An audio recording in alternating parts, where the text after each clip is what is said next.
नमस्कार विद्यार्थियों आज हम बात करते हैं राइबोफ्लेविन की। राइबोफ्लेविन जो है वह विटामिन बी का जो विटामिन है उनकी श्रेणी में आता है। इसे विटामिन B2 भी कहा जाता है। यह शरीर में आँखों की दृष्टि के दृष्टिकोण से बहुत ही महत्वपूर्ण होता है।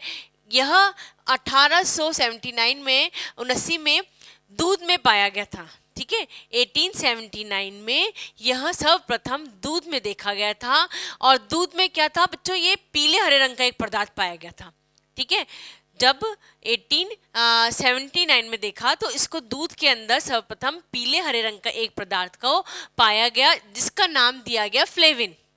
ठीक है, क्या नाम दिया गया इसका? फ्लेविन। राइबोफ्लेविन अभी तक नहीं बोला गया, इसको नाम केवल फ्लेविन दिया गया। जैसे जैसे रिसर्चेस होती गई, आगे चलता गया कार्य, तो इसको यकृत, खमीर, अंडे का सफेद भाग में भी पाया गया और यह राइबोस शर्करा के नाम से दिया गया। अब दोनों का, राइबोस शर्करा और फ्लेविन दोनों का मिक्स रूप करके फिर इसका नाम दिया गया राइबोफ्लेविन। ठीक है, तो ये कहाँ कहाँ पाया जाता है? यह दूध में पाया जाता है, यकृत में पाया जाता है, खमीर में पाया जाता है, अंडे के सफेद भाग में पाया जाता है, इसलिए इसे राइबोफ्लेविन का नाम दिया गया। अब हम इसकी रासायनिक विशेषताएं क्या क्या होती हैं इसके बारे में देख लेते हैं। तो जो राइबोफ्लेविन है, यह अगर शुद्ध रूप में देखा जाए तो ये कड़वा पदार्थ होता है। कैसा पदार्थ होता है? यह कड़वा पदार्थ होता है। यह नारंगी और पीले रंग का होता है। हमने देखा था ना, यहाँ पीले रंग का हरा पदार्थ होता है सब दूध के अंदर, परंतु जनरली अगर अपन इसको देखेंगे तो यह नारंगी और पीले रंग का पदार्थ होता है। यह गंधहीन होता है, इसकी कोई स्मेल नहीं होती है, साथ ही के साथ यह सुई के आकार का होता है।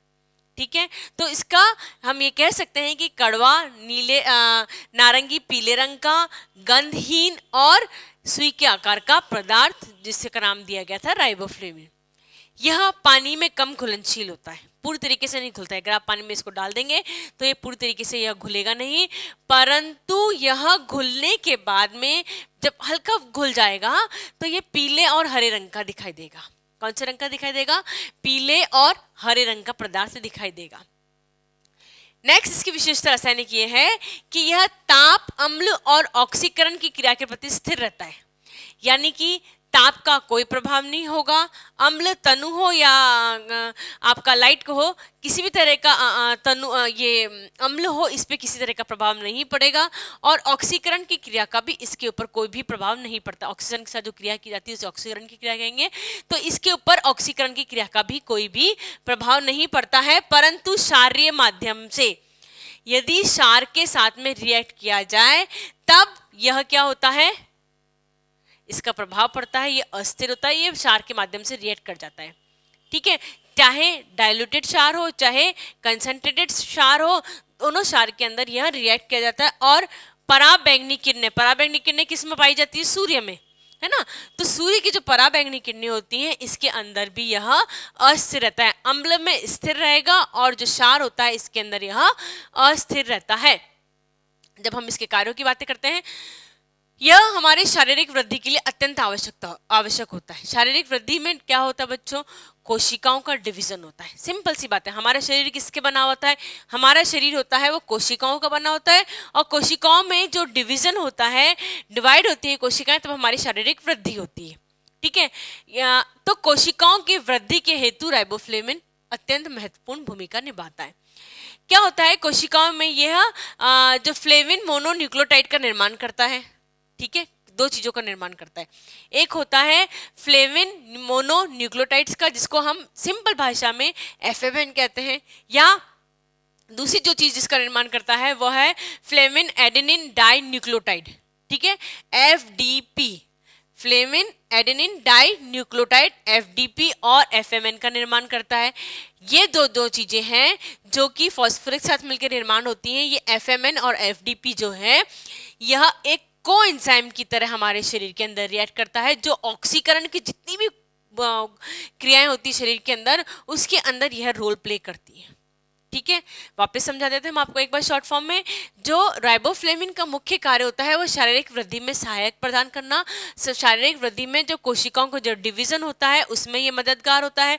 कोशिकाओं को डिवीजन में यह फ्लेविन मोनोन्यूक्लियोटाइड FMN और flavin adenine di nucleotide FDP का निर्माण करता है, जो कोएंजाइम की तरह रिएक्ट करते हैं और ऑक्सीकरण की जितनी भी आपकी जो क्रियाएं होती है शरीर के अंदर, उन क्रियाओं में मुख्य रोल निभाता है।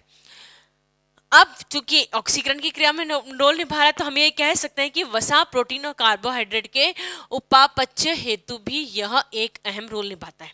कौन कौन से? प्रोटीन, वसा और कार्बोहाइड्रेट के उपापचयन में भी एक इंपॉर्टेंट रोल करता है। सबसे इंपॉर्टेंट चीज जो इसमें है, कई जनों की त्वचा जो होती है बहुत कांतिमय होती है, बहुत चमकदार चमकते हैं, स्किन बहुत सॉफ्ट होगी, बहुत डेलिकेट होगी और बिल्कुल सॉफ्ट सी स्किन पाई जाती है ना, और चमकदार स्किन होती है। वो यानी कि स्किन का जो स्वास्थ्य होता है ना, जो भी पॉइंट्स हमने अभी बताया आपको, कांति युक्त स्किन हो रही है, कोई दाग धब्बे स्किन के पर नहीं है, बहुत सॉफ्ट स्किन है, यानी कि उसके अंदर राइबोफ्लेविन जो है वो पूर्ण मात्रा में है। त्वचा की जो स्वास्थ्य होता है उसको अच्छी तरह रखने के लिए राइबोफ्लेविन होता है, वह एक महत्वपूर्ण रोल निभाता है।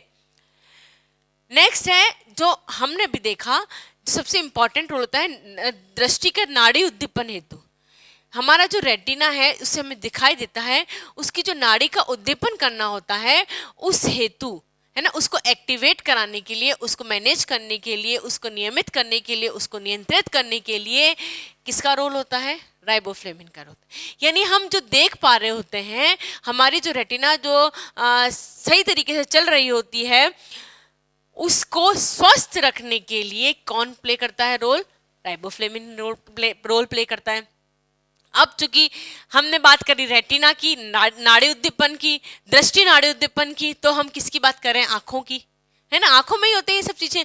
तो आंखों के अच्छे स्वास्थ्य हेतु, रिपीट कर देते हैं, आंखों के अच्छे स्वास्थ्य के लिए जो राइबोफ्लेविन है वो हमारे शरीर के लिए आवश्यक तत्व होता है।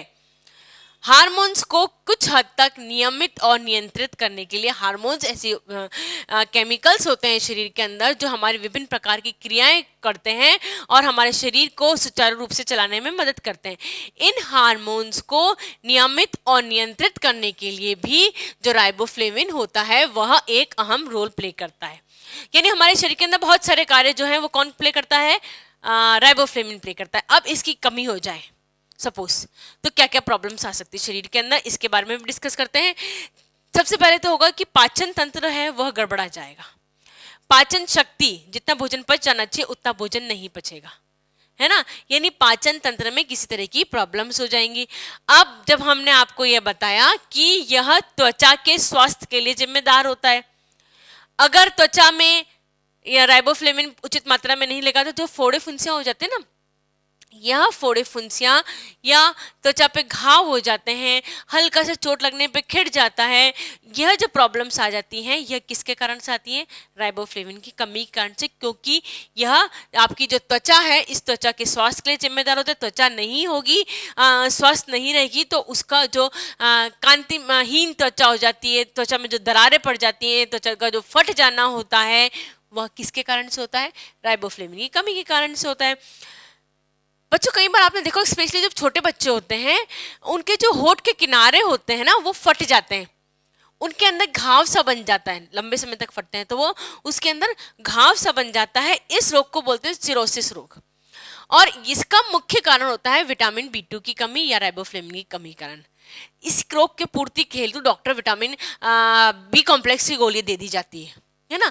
और कई बार जब अति हो जाती है ना तो होठ के किनारे फट जाते हैं तो होठ पूरा खुल नहीं पाता है ना। अब होठ पूरा खुल नहीं पा रहा है तो भोजन हम पूरी तरीके से ग्रहण नहीं कर पा रहे हैं, भोजन ग्रहण नहीं कर पा रहे हैं तो पाचन संबंधी रोग तो होंगे ही होंगे। यानी एक से दूसरी चीज रिलेटेड है। होठ के जो फटने का जो रोग होता है जो राइबोफ्लेविन की कमी के कारण होता है उसे हम क्या बोलते हैं? चिलोसिस कहा जाता है। इससे क्या होता है बच्चों, कई बार जो जीभ होती है हमारी, जीभ की जो श्लेष्मक झिल्ली होती है, ऊपर की जो लेयर होती है जिसको हम श्लेष्मक झिल्ली बोलते हैं, वह फट जाती है, जीभ के ऊपर छाले हो जाते हैं। जीभ के ऊपर आप देखिए कितनी स्थिति किस तरीके से हो जाती है, जीभ के ऊपर छाले हो जाते हैं, व्यक्ति खाना नहीं खा पाता है, जो जीभ होती है वो आप उस कड़क तो नहीं कह सकते, पर उसमें दरारें सी पड़ने लग जाती है ना, फटने लग जाती है, उसके अंदर दरारें सी पड़ने लग जाती है। इसको ग्लोटोसिस नामक का रोग दिया जाएगा। है यह मुंह से रिलेटेड ही दोनों, चाहे सिरोसिस हो चाहे ग्लोटोसिस, है ना, दोनों मुंह से रिलेटेड है। एक में होठ के जो किनारे होते हैं फट जाते हैं, दूसरी में जो जीभ होती है उसके अंदर दरारें पड़ जाती हैं, शुष्क हो जाती है, श्लेष्मक झिल्ली शुष्क हो जाती है और उसमें फटने लग जाती है, और त्वचा के अंदर घाव। फिर नेक्स्ट स्टेप ये होता है कि उसके अंदर घाव भी होने लग जाते हैं। एक जो उसकी कमी के कारण एक बड़ा ही अजीब सा रोग हो जाता है, वो रोग होता है कि जो श्वेत रक्त कणिकाएं होती है ना, उसकी जो जीवाणु भक्षण की क्षमता में कमी आ जाती है। श्वेत रक्त कणिकाओं को हमारे शरीर के अंदर कार्य होता है कि शरीर के बाहर में जो वायरस जीवाणु हमारे शरीर के अंदर प्रवेश कर जाते हैं, उनसे लड़ना, उन्हें मारना और हमें रोगों से रक्षा करना। अब राइबोफ्लेविन की कमी के कारण से जो श्वेत रक्त कणिकाएं होती हैं उसके जीवाणु भक्षण की क्षमता में कमी आ जाती है। जीवाणु भक्षण की क्षमता में कमी आने का मतलब क्या होता है बच्चों? बीमार जल्दी पड़ना, है ना। एक तो आपको वैसे ही राइबोफ्लेविन की कमी, आपको ये सब प्रॉब्लम आ ही रही है, इन सब प्रॉब्लम के कारण आपका जो पाचन तंत्र है, पाचन शक्ति वो कमजोर हो रही है, और आप श्वेत रक्त कणिकाएं भी उसमें कार्य नहीं कर पा रही है, तो निश्चित तौर पर यह बात पक्की होती है कि व्यक्ति जल्दी जल्दी बीमार पड़ने की इसकी संभावनाएं हो जाती है। इसलिए हरी पत्तेदार सब्जियों का और दूध का, जो हमने आपको यहाँ बताया, अंडे की सफ़ेद भाग का, खमीर का, यकृत का प्रयोग करना चाहिए आपके भोजन में, ताकि आपको राइबोफ्लेविन की कमी से होने वाले विभिन्न रोग ना हो। हालांकि राइबोफ्लेविन है वो कम मात्रा में चाहिए होता है शरीर के अंदर, परंतु ये एक आवश्यक तत्वों में आ जाता है।